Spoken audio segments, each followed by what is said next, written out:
Bienvenue dans cette nouvelle édition du QG Week-end. Au sommaire, Awa Nana Dabouya, nommé médiateur de la République du Togo, une nomination qui a pour objectif de réactiver le processus de réconciliation dans le pays. Le virus Ebola continue de se propager dans les 3 pays d'Afrique de l'Ouest affectés, une épidémie qui a provoqué à ce jour 4 960 décès. Mais à côté des victimes, il y a aussi un autre drame, celui des enfants orphelins. Et le dernier emprunt obligataire du Cameroun a été sursouscrit. 153 milliards de francs CFA ont été récoltés au lieu des 150 milliards prévus.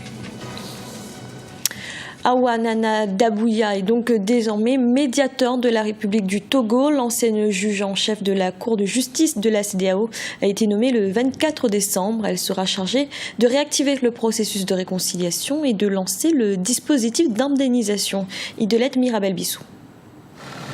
La nomination de Awa Nana comme médiateur de la République pourra-t-elle apaiser la tension politique au Togo? Après les travaux de la Commission Vérité, Justice et Réconciliation, la mise en place de cette institution devra permettre de rassembler les différents acteurs politiques afin d'amorcer de nouvelles discussions. Le problème dans notre pays, c'est qu'il y a un certain nombre d'institutions qui sont prévues par des textes, notamment la Constitution, et qui sont recommandées par un certain nombre d'instances, aussi bien nationales qu'internationales. Ces institutions-là s'ouvre justement de l'effectivité en ce qui concerne les personnes qui doivent les animer. Et le médiateur de la République était une de ces institutions-là dont nous avons besoin pour que justement, au regard des crises que notre pays traverse à différents niveaux, on puisse avoir une personnalité suffisamment consensuelle, une personnalité qui a de la hauteur, afin d'aider les parties prenantes lorsque l'institution semble être trop radicale. Awa Nana aura la charge de mettre en œuvre les recommandations de la Commission Vérité, Justice et Réconciliation. Pour certains observateurs, la présidentielle de mars 2015 devrait passer par les réformes constitutionnelles et institutionnelles inscrites dans l'accord politique global de 2006, ce qui pourrait mettre un terme à la crise de confiance au sein de la classe politique. La crise de confiance actuellement au sein de la classe politique, donc entre les partis politiques, du pouvoir d'un côté et de l'opposition de l'autre. La crise de confiance entre la population, c'est-à-dire les citoyens, et la classe politique elle-même, elle est tellement exacerbée. Donc, il appartient dans le contexte actuel de mon pays à Mme Dabouya et à ses collègues de prendre toute la mesure des frustrations que les Togolais ont. Aujourd'hui, les Togolais ne font plus confiance à leurs institutions. L'échec des différents dialogues politiques trouvera-t-il son épilogue avec la nomination de l'ancienne présidente de la Cour de justice de la CEDEAO? Le bon déroulement du scrutin électoral de 2015 en dépend. Côte d'Ivoire, Burkina Faso, Nigeria, Centrafrique, voilà quelques-uns des pays qui organisent dans les mois à venir des scrutins présidentiels ou législatifs. Autant dire que 2015 s'apparente déjà à l'année de toutes les élections en Afrique, des échéances qui amènent effervescence et tension dans les États concernés. Guevanido. Nombreux sont ces pays africains qui iront aux urnes en 2015. Burkina Faso, Centrafrique, Gabon ou encore Côte d'Ivoire. Ces différents pays et bien d'autres encore devront élire leur président, mettre en place de nouveaux parlements ou sénats au cours des 12 prochains mois. À quelques semaines du début des échéances, la tension monte au sein des différents états-majors des partis et l'atmosphère sociale s'alourdit. Une situation qui traduit un besoin profond selon certains observateurs. Les élections en 2015 sont des élections qui se préparent sous haute tension parce que il y a le vent burkinabé qui continue de souffler sur l'ensemble des pays et les réalités sociales et économiques sont de nature à crisper cette atmosphère. Il y a comme une injustice économique commune qui est partagée par les populations. Après la révolte burkinabé, on verra si les élections vont s'organiser de façon paisible, si la situation post-électorale dans ces différents pays va s'accentuer par plus de stabilité ou pas. Que ce soit au Togo, au Gabon ou en Centrafrique, des tensions sont déjà perceptibles. Une réalité qui amène les organismes panafricains à jouer la carte du dialogue politique entre les acteurs. Je pense que pour préserver les foyers de tension, il faut déjà que tous les organismes internationaux, toutes les organisations internationales, que ce soit la CEDEAO, l'Union africaine, la CEMAC, la CEAC en Afrique centrale, qu'il faudrait identifier, suivre les processus qui sont en cours, voir potentiellement les zones de crispation pour justement y apporter une diplomatie préventive permettant aux États d'être beaucoup plus à l'écoute de leur population. Donc il faut renforcer le dialogue politique à l'intérieur des pays. Les revendications qui motivent la crispation du climat politique dans la plupart des pays qui éliront des responsables politiques en 2015 se ressemblent. Réforme constitutionnelle, liste électorale contestée ou encore instabilité sécuritaire. Autant de défis auxquels feront face les différents États pour une paix durable sur le continent. Le virus Ebola a déjà provoqué 4 960 décès en Afrique de l'Ouest selon le dernier bilan officiel. Des victimes qui pour certains laissent derrière eux des orphelins. Il serait 3 500 à avoir perdu leurs parents à cause de cette épidémie. Des enfants qui ont besoin d'une assistance rapide. Idelette Mirabel-Bissou. Un abri pour les enfants dont les parents sont décédés de la fièvre hémorragique à virus Ebola. C'est l'objectif que se sont fixés certaines actions de bonne volonté en Guinée. Au moins 3 700 enfants de Guinée, du Libéria et de la Sierra Leone ont perdu leurs parents à cause du virus Ebola depuis le début de l'épidémie en Afrique de l'Ouest. Conakry, la capitale de la Guinée, ouvre de plus en plus les orphelinats. Mais la stigmatisation des orphelins par crainte de contamination ne favorise pas l'insertion sociale de ces derniers. Je suis une maman, j'ai aussi des enfants. Ces enfants-là n'ont plus de situation, ni père ni mère. Donc vouloir les voir dans la situation de détresse, ça ne va pas droit au cœur. Raison pour laquelle je les ai approchés pour faire mon mieux, afin qu'ils ne soient plus stigmatisés. Pour apporter de l'aide aux orphelins de la fièvre hémorragique Ebola, Agnès a transformé en orphelinat un vieux centre de fax et de photocopie à Conakry. Ici, les enfants reçoivent le soutien financier venu du secteur privé. Nous avons du riz et du thé, mais pas beaucoup. J'ai du mal à dormir parce que je n'arrête pas de penser à la personne que je vais devenir dans le futur. J'ai perdu ma mère et mon père et je ne pense pas faire grand-chose de ma vie. L'organisation de l'aide à travers les programmes sociaux d'éducation reste un handicap pour la pérennité des actions humanitaires à l'endroit des orphelins d'Ebola. L'épidémie Ebola, qui a tué plus de 4 900 personnes en Afrique de l'Ouest, fragilise la sphère socio-économique de la sous-région.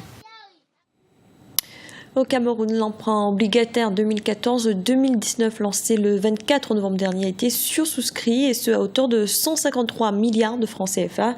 Une situation qui n'est pas inédite puisqu'en 2013 déjà, l'excédent dans les souscriptions avait atteint 30 milliards de francs CFA. Un reportage de notre correspondant Narcisse Noumbé. 153 milliards de francs CFA souscrits pour une enveloppe de 150 milliards de francs CFA attendus. Tel est le résultat du troisième emprunt obligataire de l'État du Cameroun.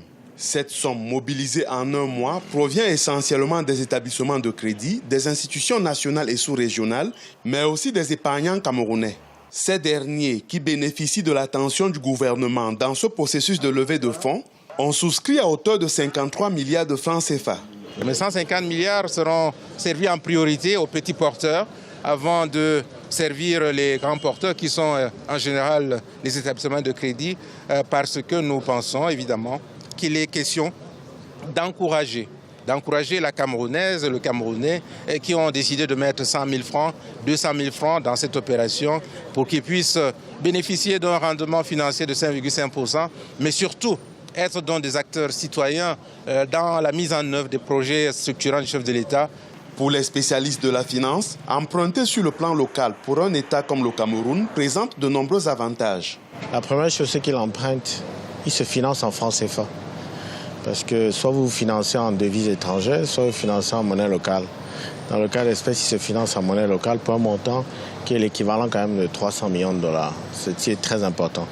Donc il n'y a pas de risque de change sur ces ressources en financement, c'est vrai. La deuxième chose, c'est qu'il collecte de l'épargne publique.